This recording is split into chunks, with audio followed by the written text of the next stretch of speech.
મહેસાણા જિલ્લાના કડીમાં બિલ્ડરના ગેરકાયદેસર બાંધકામ સામે રહીશોનો રોષ. ગુલમહોર ગ્રીન સોસાયટીમાં સુરક્ષા પર અનેક સવાલો ઉઠી રહ્યા છે.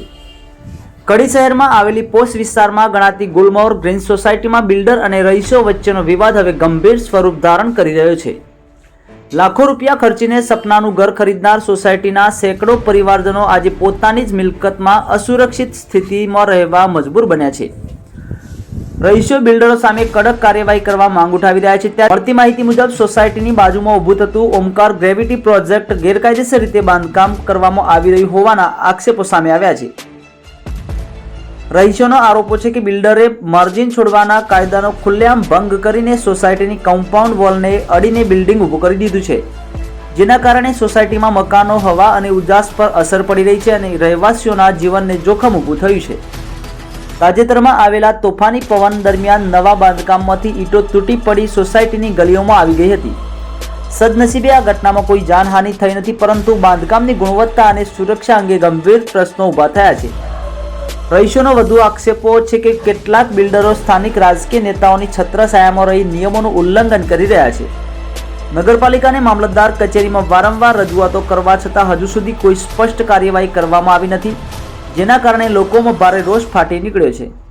સોસાયટીની મહિલાઓ પણ હવે આરપારની ચેતવણી આપી રહી છે. તેમણે જણાવ્યું હતું કે જો ગેરકાયદેસર બાંધકામ સામે તાત્કાલિક કાર્યવાહી કરવામાં નહીં આવે તો સોસાયટીના રહીશો રસ્તા પર ઉતરીને વિરોધ પ્રદર્શન કરશે.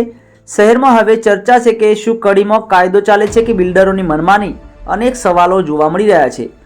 શું હવે વહીવટીતંત્ર કોઈ મોટી ઘટના બન્યા પછી જ જાગશે કે શું? હવે સમગ્ર મામલે નગરપાલિકા અને વહીવટીતંત્ર શું પગલાં ભરે છે તે જોવાનું રહ્યું. વધુ સમાચારો અને અપડેટ્સ માટે જોતા રહો online TV news. Suresh Thakor Kheralu સાથે. યુટ્યુબમાં સબસ્ક્રાઇબ કરો, ફેસબુકમાં ફોલો કરો અને ઇન્સ્ટાગ્રામમાં ફોલો કરવાનું ભૂલશો નહીં. પટેલ દીક્ષિતા ચિરાકુમાર. આજે અમારા ઘરે આજે બાજુમાં થયું છે એવું અમારા ઘરે બી થવાના ચાન્સ રહેશે.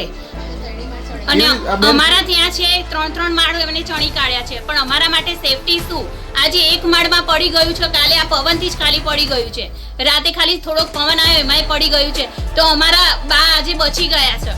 નહીં તો કાલે અમારી શું સેફટી? કાલે કે નહીં પડે એર્યું ફરી, અને જો અમારું તો હજુ આવ્યું નથી. બેન, આની પહેલા તમે કોઈ એમના તંત્રને બિલ્ડરને કોઈ જાણ કરી? અમે કેટલી વાર જાણ કરી, કેટલી વાર બિલ્ડરોને પોતાને બોલાયા છે, એમના પોતાના રૂબરૂમાં અમે વાત કરી છે. જે આ કુંડાળવાળા જે મુકેશભાઈ છે, જે એમને તો 2-3 વખત અમે પાછળ બોલાયા છે, એમને પોતેનો વાત કરી છે, પણ એ પોતે એવું કહે છે કે અમારી જગ્યાએ અમે ગમે તે કરીએ. એ પોતે એવું બોલીને જ પછી કે જાય છે. એટલે અમે હવે કશું એક્શન લેતા નથી. 2-3 વાર એક્શન લીધા. 2 વખત તો એમની ઓફિસમાં પોતે અમે જાતે ગયા છીએ. ગાંધીનગરમાં 3 વખત જયા છીએ. અહીંયા મામલતદારમાં જયા છીએ. પછી બધે અમે અરજીઓ કરી જ છે, પણ એ લોકો કોઈ એક્શન લેતા નથી. બેન, હવે કોઈ એક્શન નહીં લેવામાં આવે તો તમે શું કરશો? અમે હવે એક્શન નહીં લેવામાં આવે તો આખી સોસાયટીના અમે ત્યાં જઈને એમની ઓફિસે જઈને અને બેસી જઈશું, અને જ્યાં સુધી એનો નિકાલ નહીં આવે ત્યાં સુધી અમે ત્યાં જ બેસીશું. શું નામ તમારું? પટેલ કાજલ અંકિત કુમાર, ગુલમહોર ગ્રીન્સ.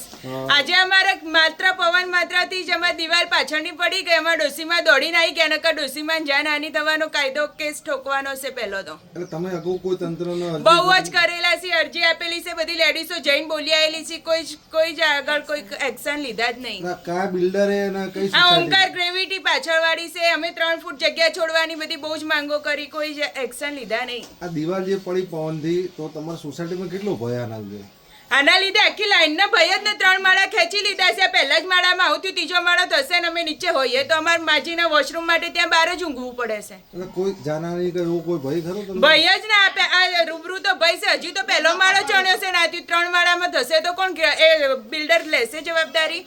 તો તમારી માંગણી શું? સોસાયટી માંગણી હાલ જ પહેલા તો સ્ટે મુકાઈ દો, કાર્યવાહી બંધ કરીને 3 ફૂટની જગ્યા છોડાઈ દો. તમે બિલ્ડરને રજૂઆત કરવા? રજૂઆત તો કેટલીય કરી કે કોઈ કામ જ નહીં કરતા ને. બિલ્ડરે શું જવાબ? હસી રહેવા દેશે કે અમે અમારી જગ્યામાં ગમે તે કરીએ, તો અમે અમારી જગ્યામાં પડ્યું એટલે હવે અમારે કોની જોડે જવાનું? મિત્રો, આપણે ઘટના સ્થળે આવી ગયા છીએ. હવે કેવી સ્થિતિ ઉત્પન્ન થઈ છે આપણે જોઈશું અત્યારે. અને ખરેખર રહીશોનું કહેવું એમ છે કે બહુ ભયંકર ઘટના છે. અને આ ઘટના એકચ્યુઅલી રાત્રે બની. જો અગર સવારે બની હોત તો જાનહાનિ થવાના પૂરેપૂરા ચાન્સીસ હોત. તમે જોઈ શકો છો કે બિલ્ડિંગ જે ઓમકાર ગ્રેવિટી છે જેની હાલમાં કન્સ્ટ્રક્શન ચાલી રહ્યું છે અને એ કન્સ્ટ્રક્શનની દિવાલ ગુલમોહર ગ્રીનની બાઉન્ડ્રી વોલનો શેડ ઉપર પડીને એને તોડીને ડાયરેક્ટ એનો મલબો છે એ બાઉન્ડ્રી વોલની અંદર પડ્યો છે. ખરેખર આ ભયંકર ઘટના છે અને આમાં જાનહાનિ થવાના પૂરેપૂરા ચાન્સીસ હતા. રહીશોનું કહેવું એમ છે કે નગરપાલિકા અને બિલ્ડરને આના વિશે અગાઉ પણ જાણ કરી હતી, પણ કોઈ એક્શન લેવામાં આવી નથી. અને આ કન્સ્ટ્રક્શનના કારણે ક્વેશ્ચનો એવા થાય છે કે આમાં આ બિલ્ડર કેવી રીતે પ્લાસ્ટર કરશે, સેફટી વગર આ લોકો કામ કરી રહ્યા છે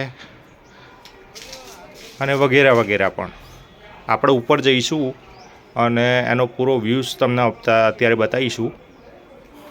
મિત્રો, આપણે અત્યારે ઘટના સ્થળે જે આ ઘટના બની છે એને સાઈડમાંથી અત્યારે જોઈશું.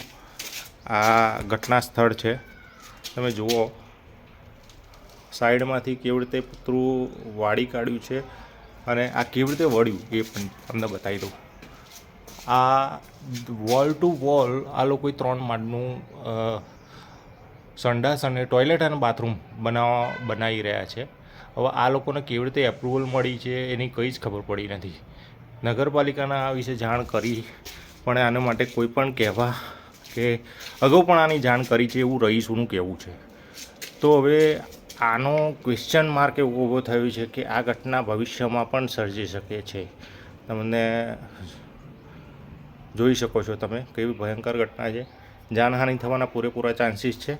અને હું તમને બતાવું કે આનું કન્સ્ટ્રક્શન ગુલમોહર ગ્રીન્સની વોલ બાઉન્ડ્રી સાથે ઓમકાર ગ્રેવિટી એ કેવી રીતે બાંધકામ કરી રહ્યા છે આ જોઈ શકો છો તમે. રહીશોનું કહેવું એમ છે કે જ્યારે વરસાદ આવશે, વરસાદનું પાણી પણ ઓમકાર ગ્રેવિટીની દિવાલને ટકરાઈને ગુલમોહર ગ્રીનની વોલ બાઉન્ડરીના અંદર આવશે. એ ખરેખર ગુજરાત ડેવલપમેન્ટ સ્ટાન્ડર્ડના અંદર પણ છે કે બીજા સોસાયટીનું પાણી બીજી સોસાયટીમાં જવું ના જોઈએ. તો ખરેખર એ પણ ક્વેશ્ચન ઊભો થાય છે કે વરસાદનું પાણી પણ હાલમાં પણ આવી રહ્યું છે, જેનો વિડીયો પણ નગરપાલિકાના આગળ બતાવ્યો છે. રહીશોનું કહેવું એમ પણ છે કે સેફટી વગર પૂરેપૂરું કામ ચાલી રહ્યું છે અને ખરેખર આ લોકોનું બિલ્ડરને પણ આપણે ઘણું જાણ કર્યું એવું પણ કહેવું છે. અને પ્લાસ્ટર કેવી રીતે કરશે એ પહેલાં તો ક્વેશ્ચન ઊભો થાય છે. તમે આ બિલ્ડિંગ બન્યા પછી હાલમાં અત્યારે આ જે 2 ફ્લોર ચણાયા છે એ ફ્લોર ચણાયા પછી રહીશોના ઘરમાં કેટલું અંધારું, હવા ઉજાસમાં તકલીફ પડી રહી છે એ પણ તમને અત્યારે હાલમાં બતાવીશું.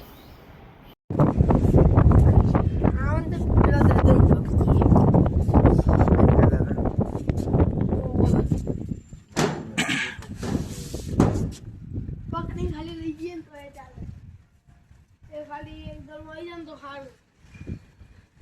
અત્યારે કે જેમ બધા કે આ દિવાળી એટલે બધો લાકડાનો